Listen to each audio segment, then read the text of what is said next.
The restaurant was quiet, filled with the soft golden light from the chandeliers that reflected in the wine glasses and the bright white tablecloths. It was one of those places where people whisper instead of talking, and where laughter seemed like a disturbance. But that evening, the silence at one table told a story that was louder than any noise could ever be. A man in his early 30s sat nervously, playing with his fingers on the edge of the menu.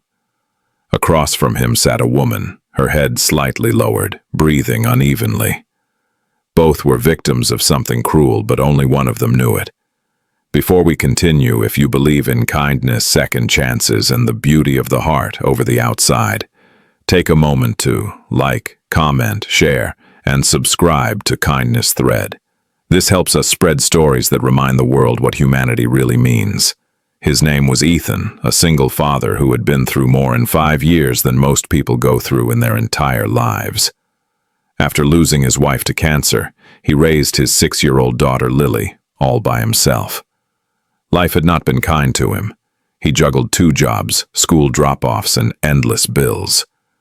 But Ethan still had a quiet dignity about him. He wasn't the type of man who complained. He was the one who smiled despite all the pain, because he knew little eyes were always watching him. His co-workers, however, didn't understand this kind of strength. To them, Ethan was the boring dad, the quiet guy who never went to parties or dated anyone. They thought he needed to live a little more.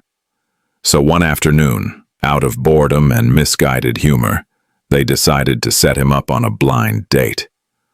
What Ethan didn't know was that this was all a cruel prank, a joke they would record to share in their group chat. They found a kind-hearted woman named Rachel, who had spent most of her life being judged for her size and not for her soul. She also had no idea that she was part of a scheme. For her, it was a real date with someone who would finally see her for who she really was. When Ethan arrived that evening, he wore his cleanest white shirt, which his daughter called his lucky shirt. Rachel, on the other hand, had spent hours building up the courage to come. She had been stood up before, laughed at before, and yet she decided to try one more time. However, when she entered the restaurant and saw 3 men at another table giggling with their phones slightly raised, her heart sank. Something didn't feel right. As the date began, Ethan sensed her nervousness. She barely looked up from the menu, afraid to see pity in his eyes. For a while there was a heavy silence between them, filled with unspoken fears. Behind them the men whispered and giggled, recording short videos, thinking they were witnessing another funny moment. But then something changed. Ethan looked at Rachel. He really looked at her. He didn't see what others saw, but the pain she was trying to hide.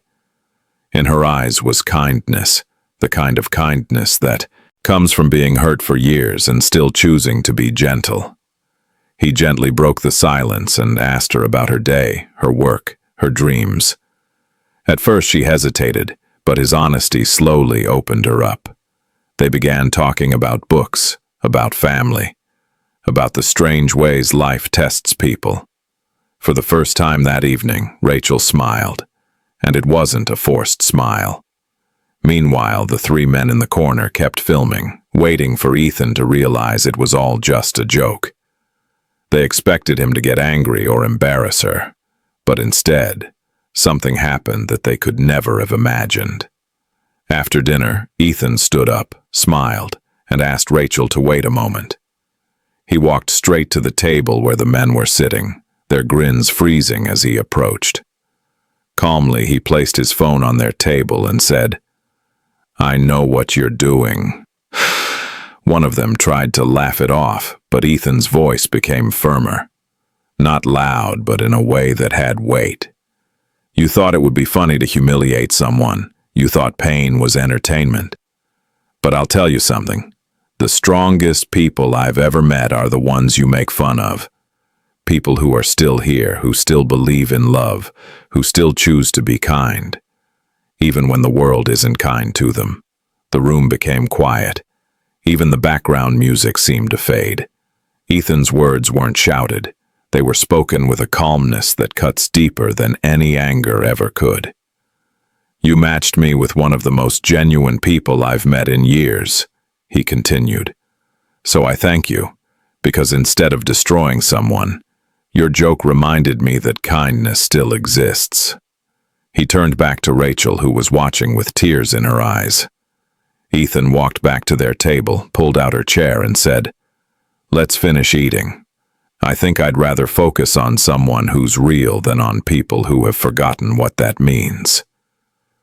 The men behind him sat speechless. Their laughter had long since died. One of them lowered his phone, shame reflected in his face. What had begun as a cruel trap had become something much bigger. Rachel couldn't hold back her tears, not from sadness, but because for the first time in years, someone had recognized her worth without prejudice. Ethan smiled gently and said to her, "You know, my daughter always says that beauty is what makes people feel safe. I think she's right." The evening continued without any more awkwardness or heaviness.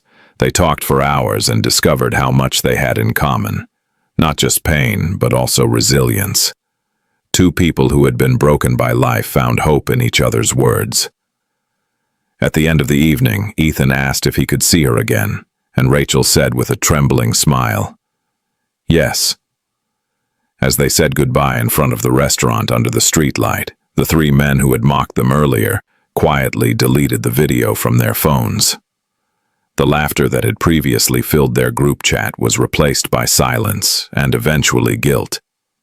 Ethan walked home, later that night, thinking about how strange life could be. A cruel joke had led to something real, and maybe that was the universe's way of teaching a lesson, not just to the men who laughed, but to all observers. The next morning, he told his daughter about the dinner. Little Lily listened with wide eyes and then said quietly, "Dad, I think Mom sent her to us." Ethan smiled, holding back tears. Maybe she did. Weeks later, Ethan and Rachel kept meeting. What had started as a prank became something beautiful, a connection based not on appearances, but on understanding. And when those same men saw them months later holding hands with little Lily, they realized that they had been the real victims of the prank all along. If this story touched your heart, please take a moment to like, share, and subscribe to Kindness Thread, because the world needs more reminders that kindness is never wasted and love always finds a way back. Before you go, leave a comment below. Speech bubble. Kindness is stronger than cruelty, because sometimes a cruel trap becomes the beginning of a beautiful story that changes everyone involved forever. Aswem.